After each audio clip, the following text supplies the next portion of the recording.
Are you thinking about buying a house right now? Well, you probably shouldn't. Take it from me, a well-vetted real estate investor, my organization has flipped over 1,000 properties. And let me just say this, there's been better times to buy a property.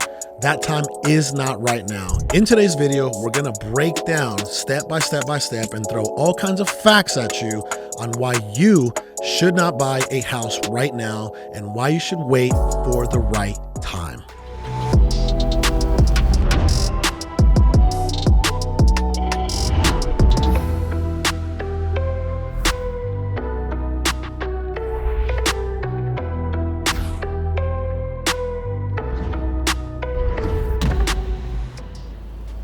Unless you've been living under a rock, you probably are aware that the housing market's going absolutely crazy. And if you're not aware, well, you can go and look at one of my previous videos where I break down step by step on why the market is where it's at today. Not only is it going crazy out in the real world, but in the online world, people, more than likely, out of FOMO, fear of missing out, they're searching up the words housing market on Google and YouTube like never before. So let's get into some facts. CNBC.com reported that housing costs have risen 13.2% versus the previous year. And if that doesn't blow your mind, Yahoo Finance is saying that housing pricing is actually up 24.8% versus the previous year.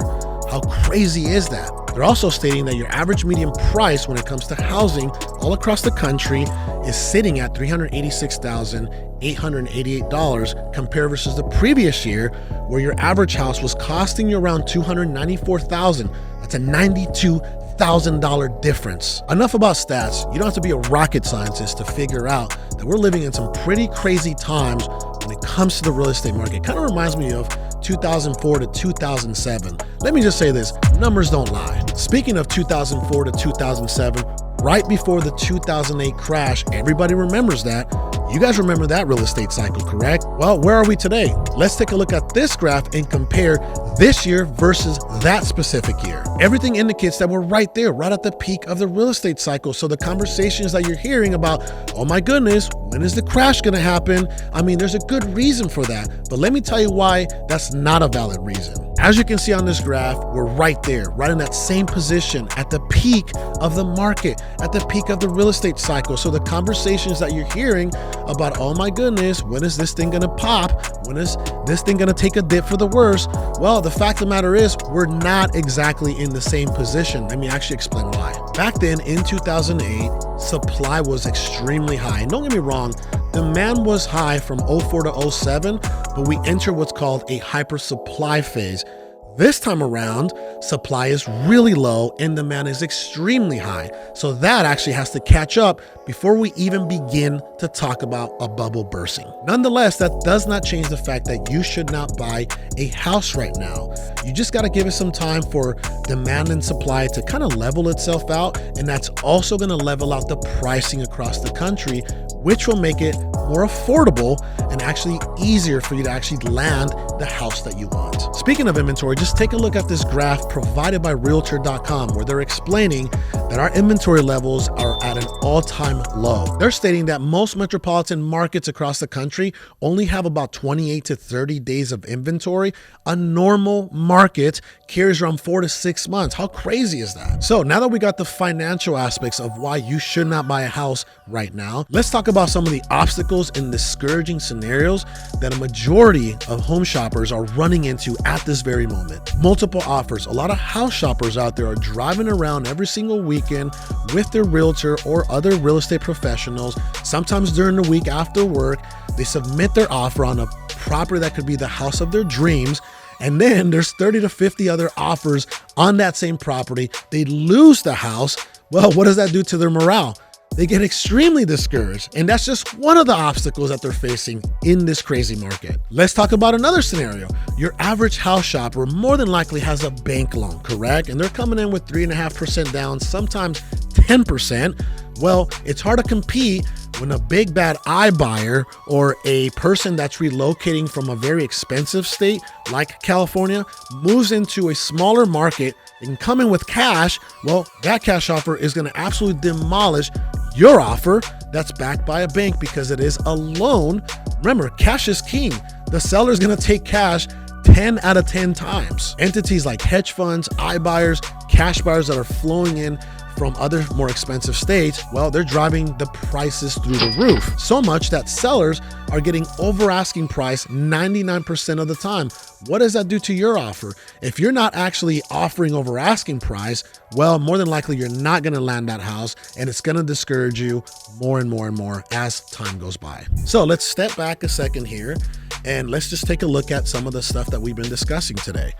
You got high demand, low inventory, iBuyers and cash buyers coming in with straight cash, driving the prices through the roof. Sellers are getting over asking price. I mean, is it a seller's market? Absolutely. What does that do to you, the buyer? Well, it demoralizes you. You're not going to land the property that you want at an affordable price. So what should you do in the middle of this madness? Well, you got a couple options.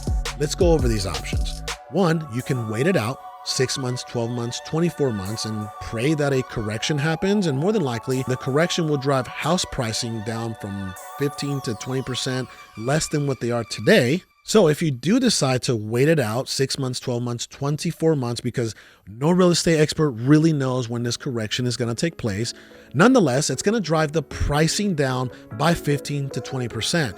Now, given all that, I mean, that's quite a bit of savings if you ask me. Another route you can take is you can actually take the for sale by owner route.